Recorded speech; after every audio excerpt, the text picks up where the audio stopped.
Hi everyone, this is the Millennial CPA here with another video. Today we're going to be talking about how to become a CPA. Now, what is a CPA, you might ask? Well, CPA stands for Certified Public Accountant. And CPAs can be engaged in a wide variety of types of jobs, but overall they're considered an accountant. So there's tax, audit, and many other areas that CPAs can be engaged in. Many CEOs and people high up in companies are CPAs as well. Now, how do you get started in becoming a CPA? Well, a lot of people think it's just an exam you take and then you're done, you're a CPA. But actually, the CPA varies by state, but the main components are three things. There's the education component, the work experience, and then finally the exams. So there's really three components to becoming a CPA. So the first thing is the education requirement. Most states require that you have at least a bachelor's degree to become a CPA, and you also need at least 150 credit hours. So that ends up being usually a year beyond a bachelor's degree. So many people end up getting a master's degree to fulfill those extra credits they need.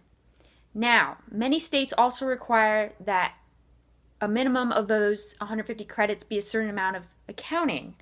So Florida, for example, requires 36 credit hours of upper level accounting courses to meet the education requirement to become a CPA in Florida.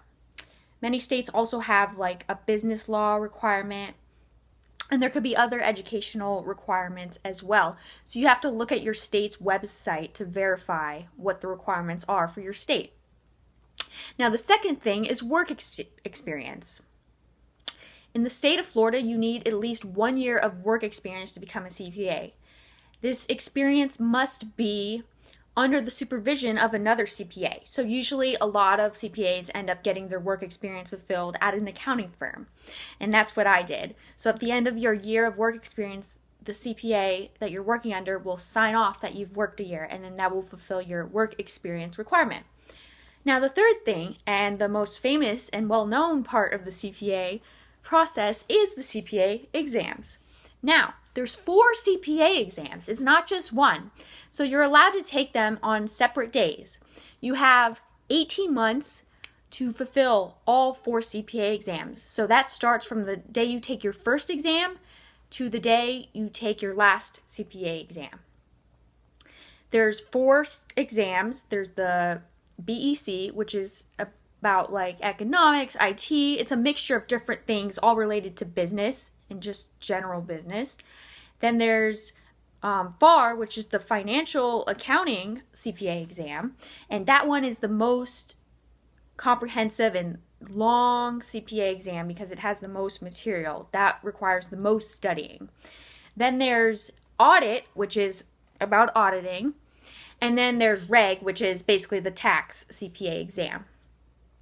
Now, what I did was I took BEC first because that was the least difficult of the exams in my opinion, and I wanted to gain confidence by passing the first exam on my first try. So that's one strategy you could go for.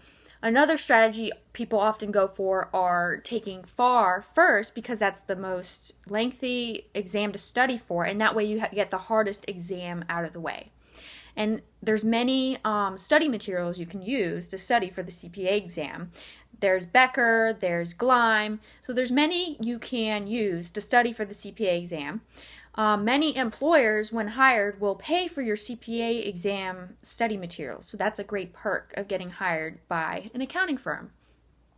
So overall, those were the 3 things you need to do to become a CPA. It usually takes you about 5-6 years because you need a bachelor's degree and then a year beyond the bachelor's degree, and then you also have to take all 4 CPA exams.